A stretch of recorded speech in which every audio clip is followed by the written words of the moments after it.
দশক ধরে সুষ্ঠুভাবে তারা ভোট দিতে পারছে না। এরকম একটি প্রেক্ষাপটে 5ই আগস্ট পরবর্তী সময়ে আমরা মনে করেছিলাম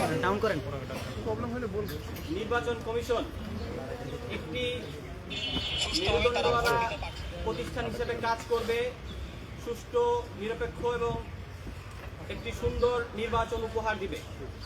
কিন্তু আমরা সাম্প্রতিক সময়ে এসে অত্যন্ত উদ্বেগের সাথে লক্ষ্য করছি নির্বাচন কমিশন এমন কিছু ব্যবহার করছে, তারা ক্ষমতা এবং টাকার কাছে নথি স্বীকার করে চিহ্নিত এবং প্রমাণিত ঋণখেলাপিদেরকে তারা মনোনয়ন বৈধ ঘোষণা করছে। একই সাথে নির্বাচন সংক্রান্ত যে আইন আছে এটির সম্পূর্ণ বিপরীতে গিয়ে দ্বৈত নাগরিকত্বধারীদের তারা মনোনয়ন বৈধ ঘোষণা করছে।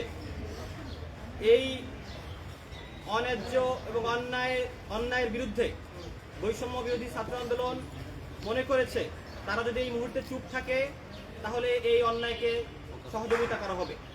এই প্রেক্ষিতে আজকে আমরা সংবাদ সম্মেলন ডেকেছি। আমাদের নির্বাচন কমিশনের এই দ্বৈত নাগরিকত্বধারী এবং মনোনয়ন বৈধ ঘোষণা সংক্রান্ত বিষয়ে এই মুহূর্তে কথা বলবেন বৈষম্য বিরোধী ছাত্র আন্দোলনের মুখপাত্র সিনথিয়া জাহিন আয়শা।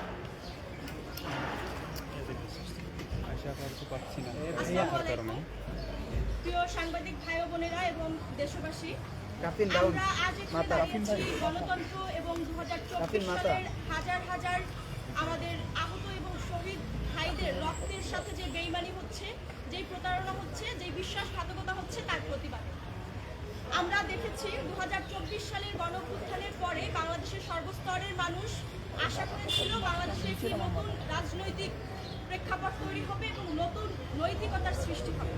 কিন্তু দুঃখের সাথে লক্ষ্য করছি বাংলাদেশ নির্বাচন কমিশন গণঅভ্যুত্থানের হাজার হাজার আহত এবং শহীদদের রক্তের উপরে পাড়া দিয়ে তারা আবারও সেই পুরনো লুটেরা, সেই নগ্ন ফ্যাসিবাদ এবং ঋণখেলাপি এবং দ্বৈত নাগরিকত্বধারীদের বৈধতা দিচ্ছে, যা গণঅভ্যুত্থানের আকাঙ্ক্ষা এবং গণঅভ্যুত্থানের স্পিরিটের সাথে সম্পূর্ণভাবে আসলে বিশ্বাসঘাতকতা এবং সাদৃশ্যপূর্ণ কোনোভাবেই নয়।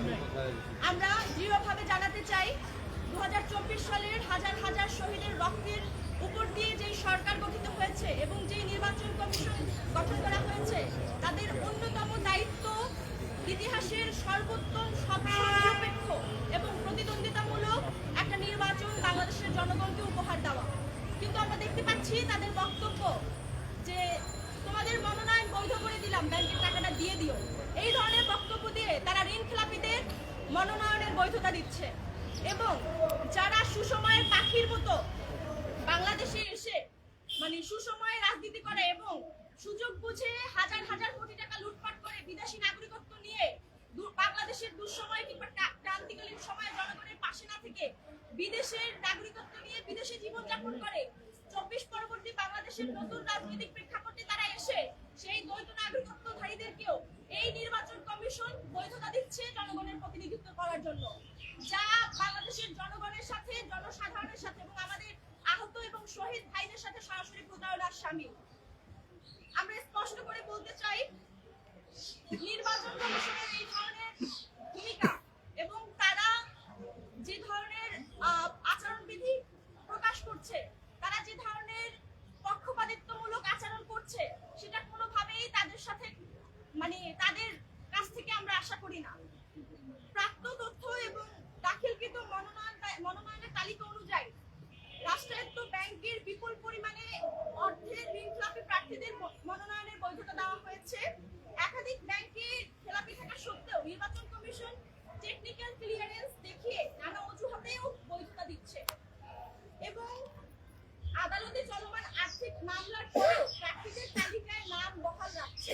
আমরা স্পষ্ট করে বলতে চাই ঋণখেলাপি শুধুমাত্র একটি অপরাধ নয়, রাষ্ট্রীয় সম্পদ লুটের প্রতীক এবং সেই লুটেরাদের প্রতিনিধিত্ব করার বৈধতা দেওয়ার মাধ্যমে বাংলাদেশকে একটি লুটেদের হাতে আনুষ্ঠানিকভাবে তুলে দেওয়ার পায়চারা চলছে এবং রাষ্ট্রকে লুটের আবার নতুন করে লাইসেন্স প্রদান করা হচ্ছে।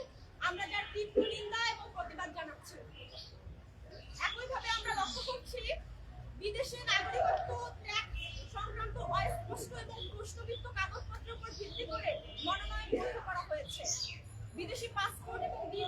বাংলাদেশে বসবাসরত তথ্য থাকা সত্ত্বেও নির্বাচন কমিশন তদন্ত ছাড়াই তাদেরকে অনুমোদন প্রদান করেছে। দ্বৈত নাগরিকত্ব সংক্রান্ত আপত্তি নিষ্পত্তি না করেই প্রার্থীদের মনোনয়ন বৈধ ঘোষণা করা হয়েছে। যারা সংকটকালে দেশের পাশে ছিল না, জনগণের পাশে ছিল না, এবং বারবার করে বলছি, যারা অতিথি পাখির মতো এসে সুসময়ে বাংলাদেশের রাজনীতি করতে চায় এবং দুঃসময়ে দেশকে ছেড়ে বিদেশে পাড়ি জমায়, তাদের বাংলাদেশের রাজনীতি করার কোনো অধিকার আছে বলে আমরা মনে করি না। এবং বাংলাদেশের অর্থ লুট করে ব্যাংকের ঋণ খেলাপি রেখে যারা দেশের সম্পদ লুটের সাথে যুক্ত, তারাও কোনোভাবে এদেশের জনসাধারণের প্রতিনিধিত্ব করার বৈধতা রাখে বলেও আমরা মনে করি না। সেই জায়গা থেকে বলতে চাই, শহীদের রক্তের প্রতি দায়বদ্ধ থেকে এই নির্বাচন কমিশন যদি অতি সত্বর এই সকল দুর্নীতিবাজ এবং ঋণ খেলাপিদের মনোনয়ন বাতিল না করে এবং দ্বৈত নাগরিকত্বধারীদের মনোনয়ন বাতিল না করে, সেই ক্ষেত্রে বৈষম্য বিরোধী ছাত্র আন্দোলন কঠিন থেকে কঠিনতর কর্মসূচি সারা বাংলাদেশ ব্যাপী ঘোষণা করবে।